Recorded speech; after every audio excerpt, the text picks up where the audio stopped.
Although Aston Villa didn't score the all-important goal that claimed all 3 points against Arsenal on Sunday until the 84th minute, defeat for Mikel Arteta's side seemed all but confirmed when Martin Odegaard walked off the pitch 5 minutes earlier to be substituted by Emile Smith Rowe.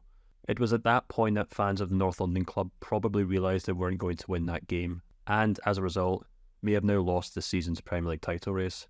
That may seem like a bit of an overreaction. After all, there's every chance that Arsenal could still catch Manchester City. But what intrigues me the most is how that moment showcased how much this team's success has become tethered to the performances of the aforementioned Norwegian midfielder. Arteta's side are one of the best teams in Europe, but also seem remarkably reliant on Odegaard as their sole playmaker. And that 2-0 defeat to Aston Villa wasn't the first example of this peculiar bottleneck and innovation at the heart of Arsenal's midfield. This unquenchable demand for Odegaard to pull every string in Arsenal's midfield was also evident in the club's recent Champions League clash with Bayern Munich. Over the course of the 2-2 draw with the German Giants, Odegaard made more key passes than the rest of Arteta's squad combined and had 85 touches of the ball according to Who Scored. That's more than any player in the team beside the two central defenders, more than Bukayo Saka and Gabriel Martinelli's combined touches, and almost twice as many as fellow central midfielders Jorginho and Declan Rice. Of course, that's not a bad thing, especially if it's by design. But in some instances, it can make Arsenal a little easier to play against if the opposing team knows that every single attack must go via the left foot of Odegaard at some point. Villa obviously knew exactly how to exploit this on Sunday, with Odegaard getting dispossessed 5 times before he was pulled off by Arteta. That was more than any other Arsenal player on the day, and clearly why the club struggled to get only 4 shots on target over the course of the game.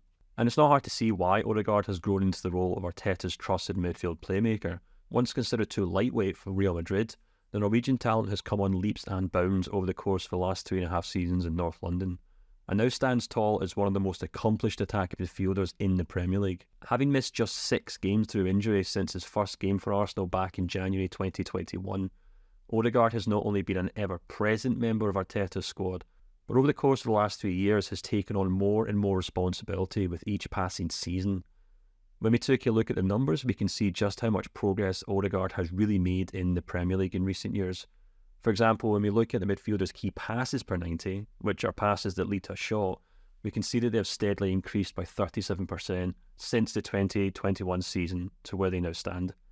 Equally, Odegaard's passes into the penalty box per 90 have also increased by an even more impressive 74%, and his through balls per game have improved by more than 5 times since he first joined the club. All 3 of these metrics point to a player that's not only improving with each passing season, but one that is thriving as a playmaker in the Premier League. Indeed, when we take a look at the graph which shows passes into the penalty box and key passes per 90 for all central midfielders in the Premier League this season, we can see that Odegaard currently averages more of the former than any other midfielder and is second only to Harvey Elliott for key passes, which is in itself a bit of a skewed comparison since he's often played on the wing by Liverpool this season. Either way, I think this graph does a good job of showing how dominant Odegaard has been this season as a playmaker in the English top flight, and how lucky Arsenal are to have him at the peak of his powers, especially when we compare the Norwegian player to Arsenal's other creative players over the past few years. For example, this current campaign is the 3rd successive season in which Odegaard sits rather comfortably at the top of Arsenal's table for passes into the opposing box. And what's perhaps just as intriguing is that he has already opened up a 32 pass gap on the second placed Bukayo Saka.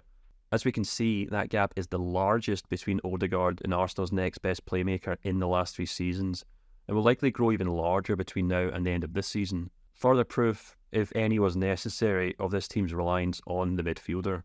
In a sense, this now means that Arsenal's greatest asset may also be their biggest vulnerability. This team that Arteta has developed and got to the cusp of winning the Premier League is built on a solid foundation of Odegaard's passes, through balls and assists. But that dependency on the Norwegian talent could now mean that opposing sides know exactly where to hurt Arsenal in key games. We won't know for sure whether this will be enough to derail the club's ambitions until the end of the season, but for now it's certainly something to keep an eye on.